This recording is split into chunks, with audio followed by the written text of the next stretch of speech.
Shalom. Start by giving all praise, honor, and glory to Yahweh, Ba'ashim, Yahweh Shai, Ba'ashim, Kapudas. Double honor to the apostles and elders of Great Millstone. I'm on my record back in with another lesson.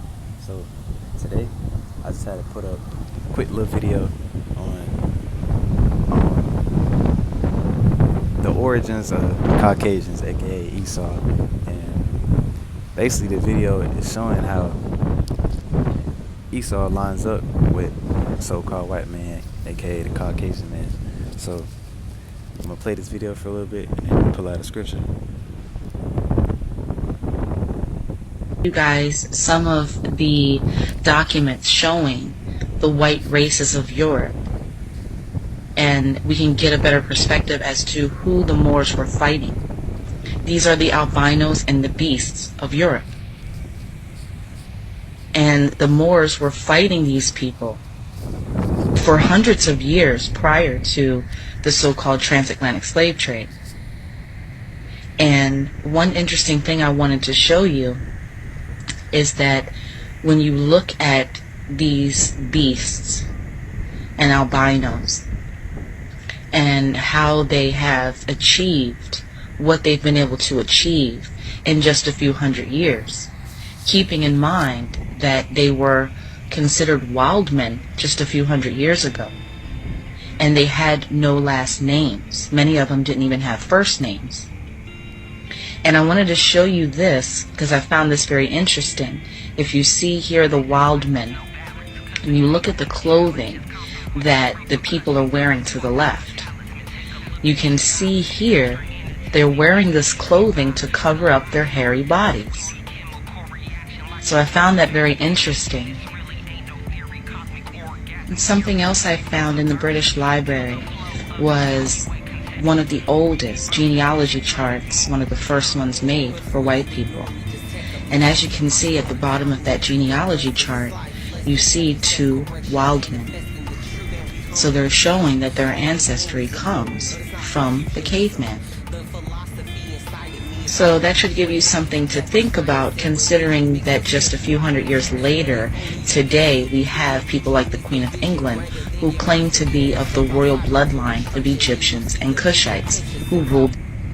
See, that's another alignment with the scriptures, because Esau is basically trying to give back his birthright, so they're imitating us. The earth. They even found the remains of a boy who was buried at Stonehenge in Europe. He was buried in Europe, but he actually came from the Mediterranean Sea in Africa. And he came to Europe 3,500 years ago. So that's in 1500 BC.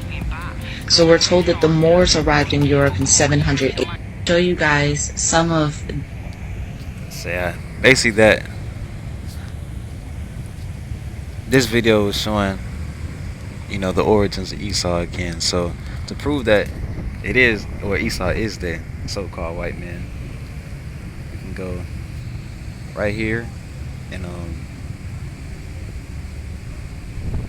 Genesis 36 verse 8. It says, "So Esau, that is Edom, settled in the hill country of Seir." Now Seir is a mountain, so he moved after, I believe this is after he moved out of Isaac's and Rebecca's house. Esau moved out with his family into the mountains pretty much. And if we go back to prove it even more, we can go back to where it describes what Esau looks like. Let's see.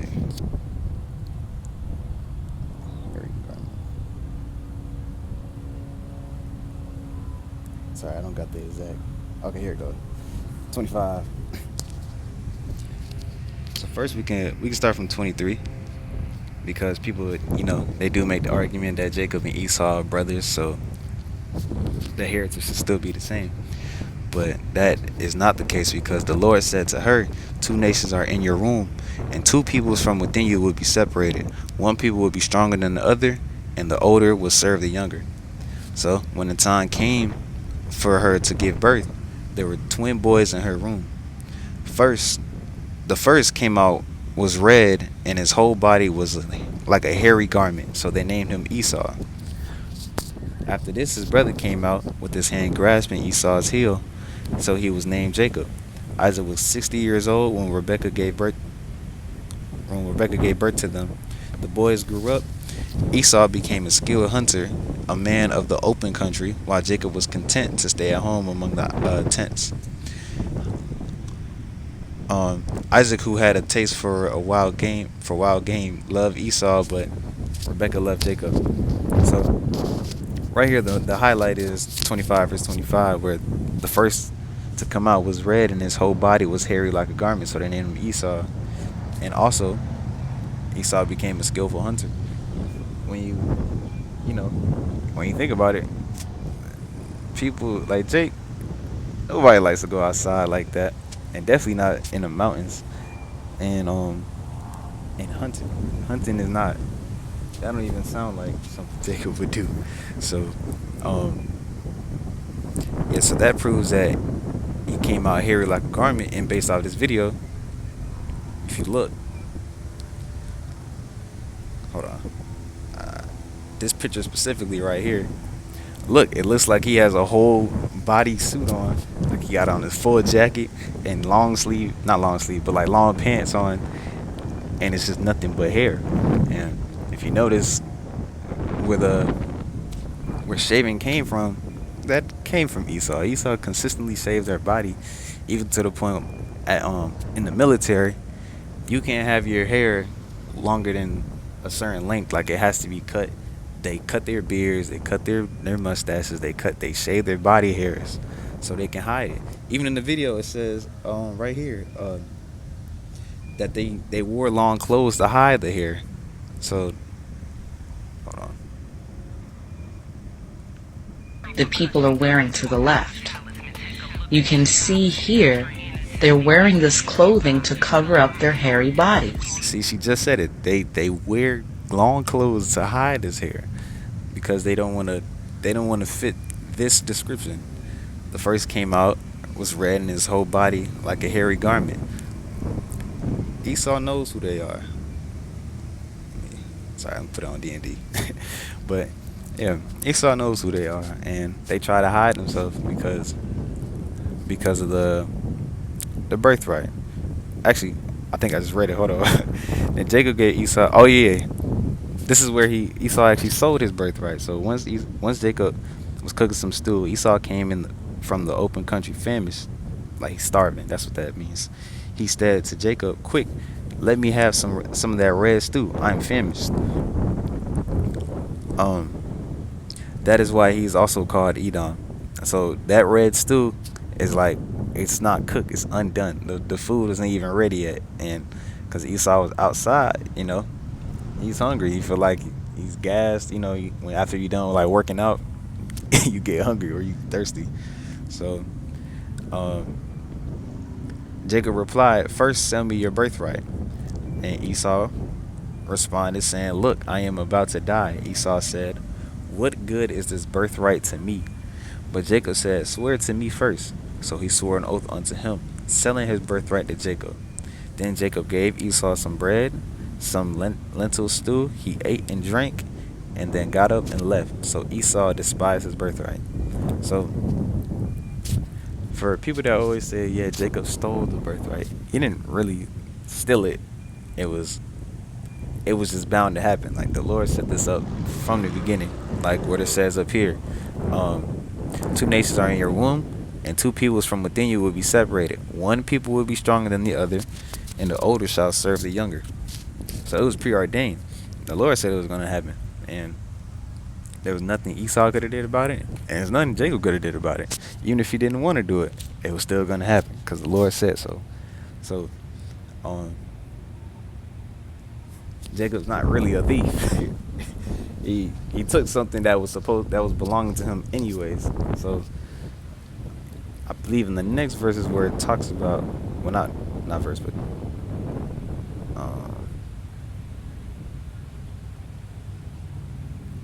yeah. So this is the chapter where it talks about where the exact blessing, and Jacob had to disguise himself.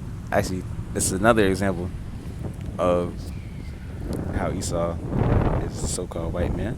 Jacob said to Rebekah, his mother, "But my brother Esau is a hairy man, while I have smooth skin." Their skins is not the same, so Jacob had to put on uh he put on some fur, like some type of fur. Let me pull it up.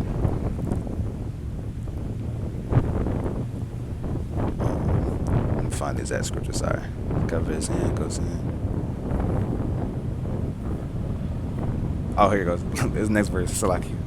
His mother said to him, "My son, let the curse fall on me. Just do what I say and go get them from me."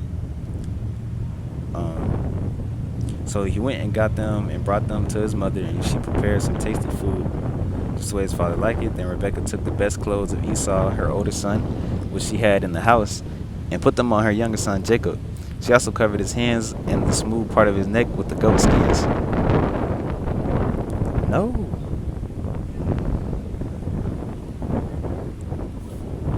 Uh, it's like, I don't know why my app keeps crashing like that.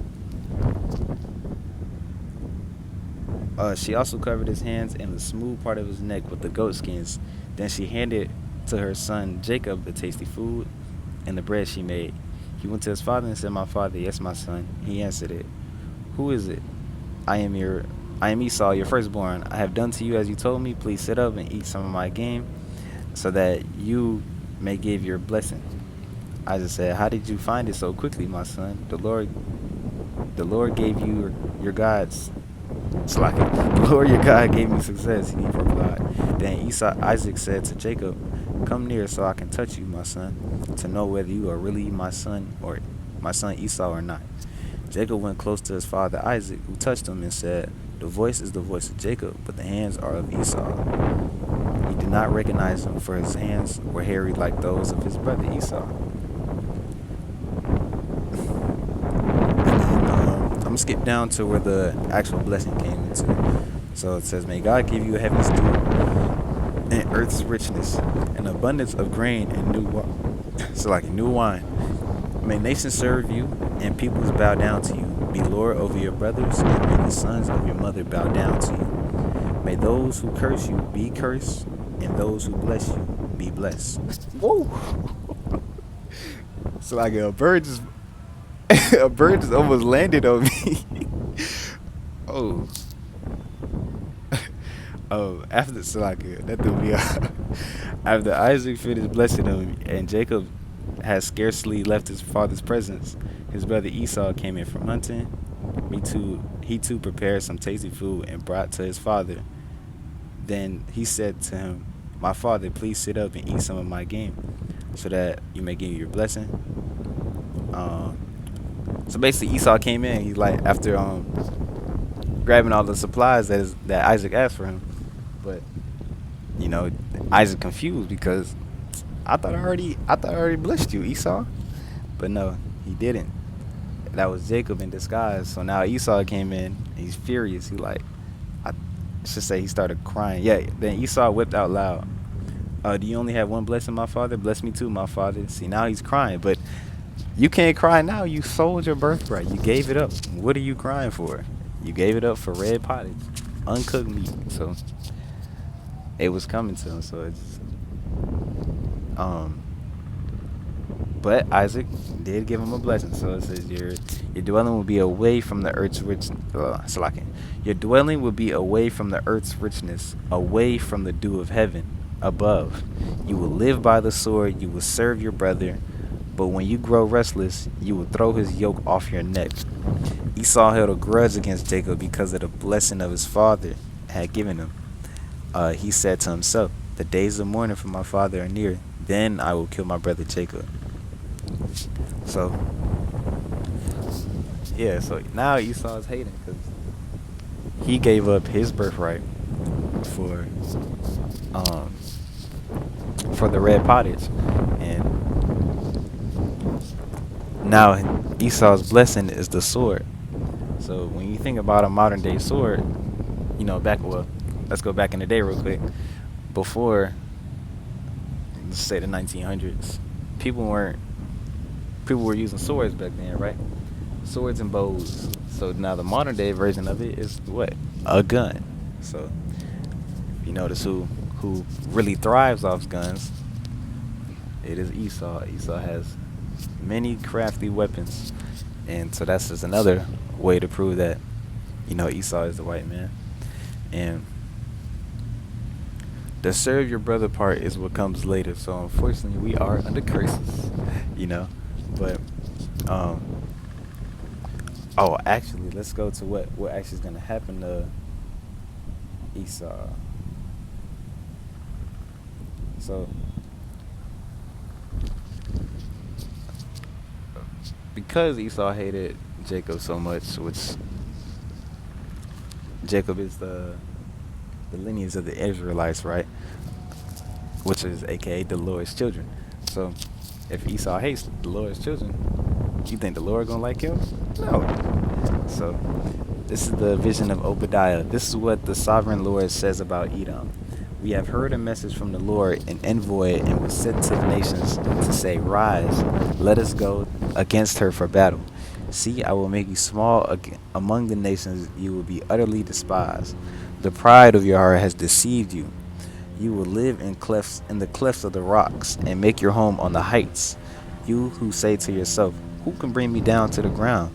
Though you soar like the eagle and make your nest among the stars, from there I will bring you down. And if you notice in this verse 4, it kind of sounds like America right here. Because, America's main, what's it called, like bird that they look for, they're idolized, is the bald eagle, right? And then if you look at the American flag, you got the 50 stars on it.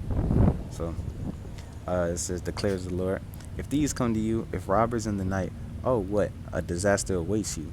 Would they not steal only as much as they wanted? If grape pickers came to you, would they not leave a few grapes? But how Esau will be ransacked, his hidden treasures pillaged. All your allies will force you to the border. Your friends will deceive and overpower you. And those who eat your bread will set a trap for you, but you will not detect it. So Esau is trying to make allies with these other nations, to come against us. But even they're going to go against each other. So this is going to be a big chaos. And in that day, declares the Lord, will I not destroy the wise men out of Edom, those of understanding in the mountains of Esau? So this right here proves that it's like those understanding in the mountains of Esau. So this also shows that Esau will not be saved. Even if you did know all the information, you knew the Lord's true name, which they do. Um, y'all won't be saved either. Your warriors, Timon, will be terrified, and everyone in Esau's mountain will be cut down in the slaughter. Everyone in Esau's mountains will be cut down. Everyone, key word, highlighted. It's everyone in Esau's mountain will be cut down, meaning anybody coming from that lineage is not going to make it. Because of the violence against your brother Jacob, you will be covered in shame. You will be destroyed forever. On the day you stood aloof while strangers carried off his wealth and foreigners entered his gates and cast lots for Jerusalem, you were like one of them. You should not gloat over your brother in the day of his misfortune, nor rejoice over the people of Judah in the day of their destruction, nor boast so much in the day of their trouble. You should not march through the gates of my people in the day of their disaster, nor gloat over them in their calamity in the day of their disaster, nor seize their wealth in the day of their disaster. You should not wait at the crossroads to cut down their fugitives, nor hand over their survivors in the day of their trouble. The day of the Lord is for all nations. Well, the day of the Lord is near for all nations, Slakia. As you have done, it will be done to you. Your deeds will return upon your own head. Just as you drank on my holy hill, so all the nations will drink continually. They will drink and be as if they had never been. But on Mount Zion will be deliverance. It will be holy, and Jacob will possess in his inheritance. So that goes back to the blessing that the younger shall rule over the elder. Jacob will be a fire and Joseph a flame. Esau will be a stubble, and they will set him on fire and destroy him. There will be no survivors from Esau. There it goes again. No survivors of Esau. Esau will be punished. Those that leadeth into captivity shall go into captivity. There is no escaping. So For everybody else saying that, oh, everybody, Jesus loves you. Jesus is gonna save everybody as long as you believe. Then you could just read this one verse. There will be no survivors from Esau. Why can't Esau be saved then? If he loves Jesus with all his heart, why can't his people be saved? Because it doesn't just say Esau himself. It says no survivors from Esau. It means everybody from that lineage. Why is that?